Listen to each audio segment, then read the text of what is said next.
I watched a fascinating documentary about one of the most infamous moments in game show history. It revolved around the September 9th, 2001 episode of Who Wants to Be a Millionaire?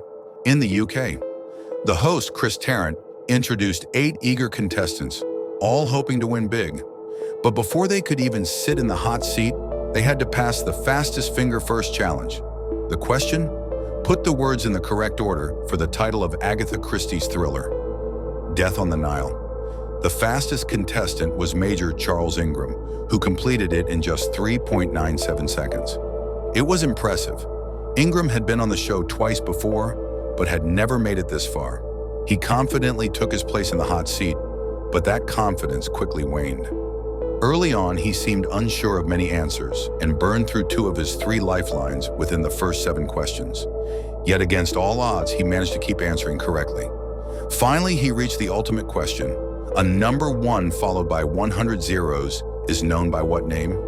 The options were Google, Megatron, Gigabit, and Nanomole.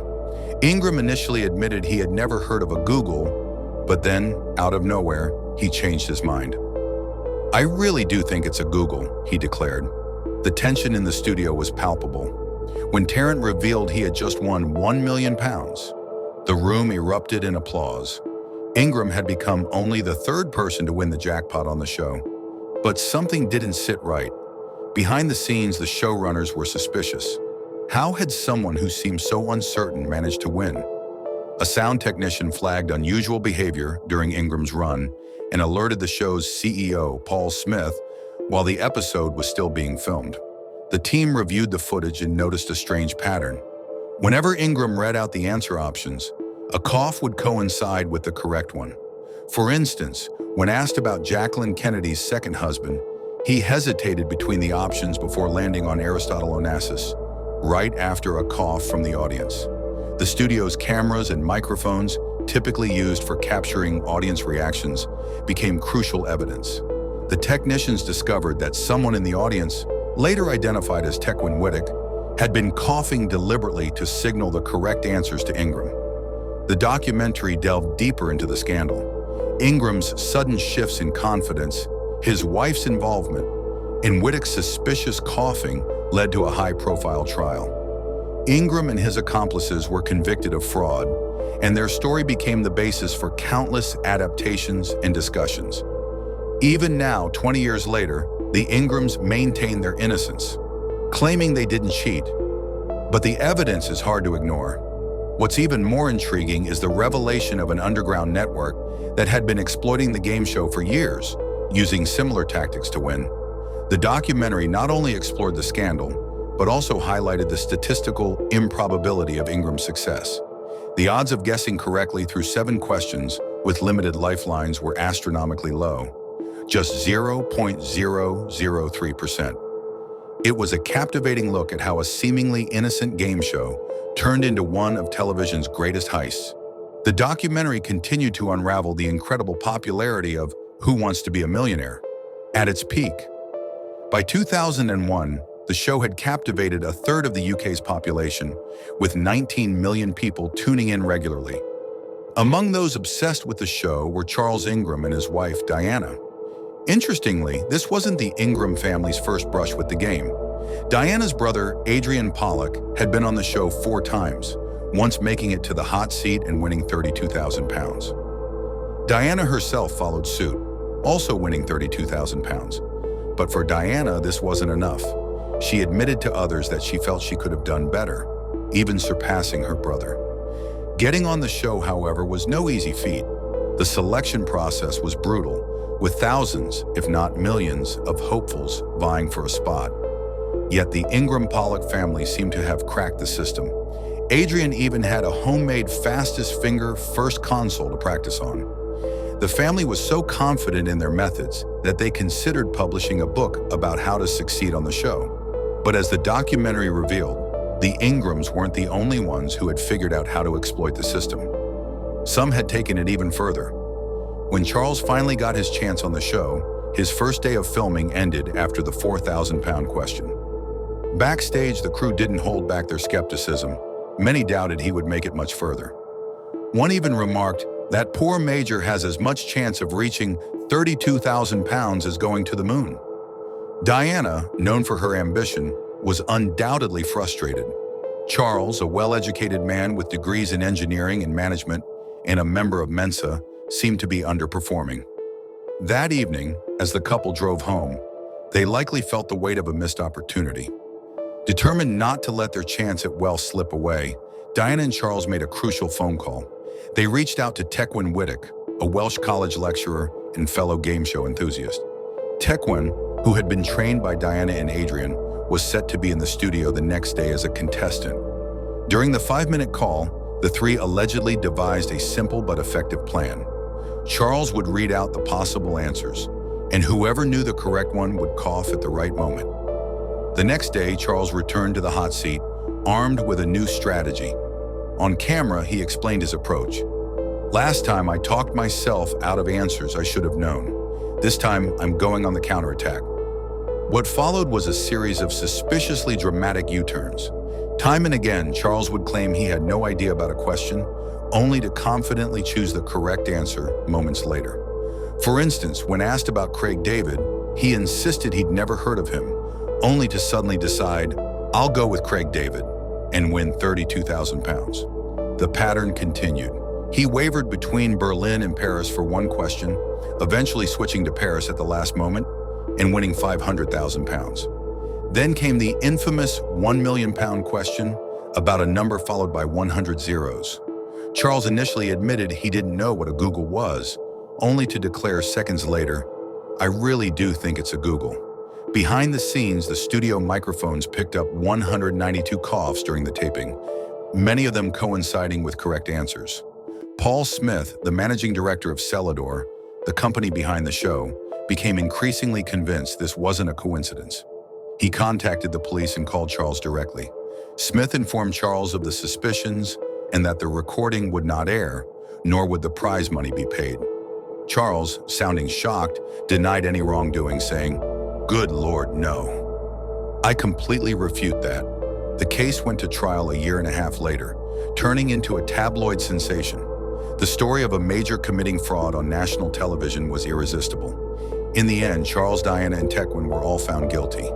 Despite the verdict, the Ingrams have steadfastly maintained their innocence. Charles has repeatedly stated, "We didn't cheat on that show. There was no plan to cheat. I won that money perfectly honestly." The documentary left viewers questioning, was this a case of clever deception, or could there still be more to the story? As the documentary delved deeper into the case, the Ingrams continued to insist on their innocence. Charles, sitting at the center of the studio, maintained that he had never noticed any coughing during the taping. In fact, he argued that the entire case against him was based on a well-crafted narrative rather than solid evidence. According to him, they were the real victims. Diana, when questioned about the coughing, tried to explain it away. "I think I needed to clear my throat," she said, downplaying the significance of the sounds. Tequin Whittock, who had a chronic cough, also claimed that his coughing was simply a result of his condition, but the footage presented in court had been edited by Celador to highlight the coughs at critical moments. Further fueling suspicion, the defense team questioned the logic of the alleged scheme.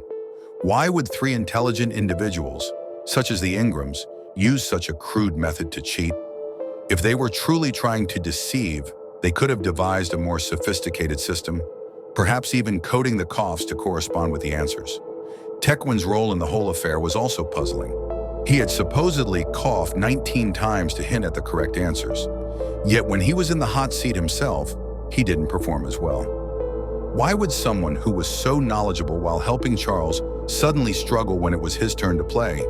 And if he were indeed part of the scheme, how could he be sure he would get his fair share of the winnings? Another major question raised was whether the coughing could even have been heard in the noisy studio. The atmosphere during filming was chaotic, with cheers, screams, and a general sense of madness in the air. In fact, many contestants and crew members claimed that they couldn't hear the coughs at all amidst the ruckus. Liam Shaw, a statistician, took it upon himself to analyze the likelihood of the coughs being coincidental. He found that the probability of Whittock's 19 coughs occurring by chance was incredibly low. Shaw's analysis, though done for fun, seemed to suggest that there was indeed a pattern to the coughs, which could not be easily explained away as random. Despite these statistical findings, the documentary suggested that the case had become more about media sensationalism than actual legal evidence. The trial, according to the New York Times, lacked the depth and scrutiny required to definitively prove guilt. And as the Ingrams were under the microscope, another group was quietly exploiting the game show for years. Patty Spooner, a seasoned contestant, was the first person to appear on multiple versions of Who Wants to Be a Millionaire across different countries. He had won significant amounts of money in Australia, the UK, and Ireland, and he was open about how he had figured out how to get on the show. Spooner explained that he would make hundreds of calls in a single evening to get through to the show's registration lines. His runs on the show were marked by cold precision and confident answers. Yet Spooner's success wasn't just due to his own knowledge. It was part of a larger underground operation. After meeting Keith Burgess, Spooner teamed up with him to create a syndicate known as the Consortium. Their goal was to help people reliably get on the show and maximize their winnings. The first step was getting through to the show's premium rate registration lines, which they did by spending thousands of pounds and countless hours dialing. Once a contestant's message was recorded, they would stall the producers by claiming the person wasn't home. Once the producers called back, a member of the consortium would rush to the contestant's home to help them with the next step, answering a closest to question, such as, "How tall is Big Ben?" The answers to these questions were always pulled from a specific database, and Spooner had figured out the rotation.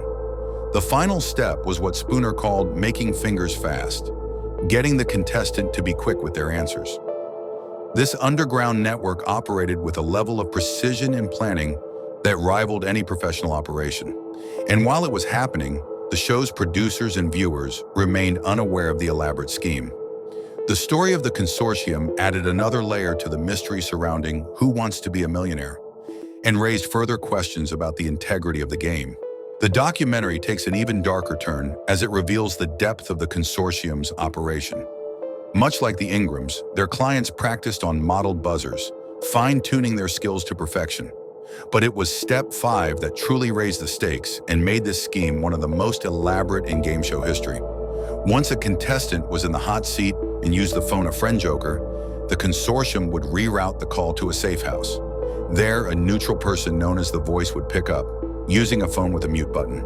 The room was filled with facts, books, and computers, with a pop culture expert, Poppy, on hand to provide quick answers. Patty, Keith, and a man named John also contributed their expertise. With the use of Google and an extensive network of knowledge, the group was able to provide their clients with answers to almost any question.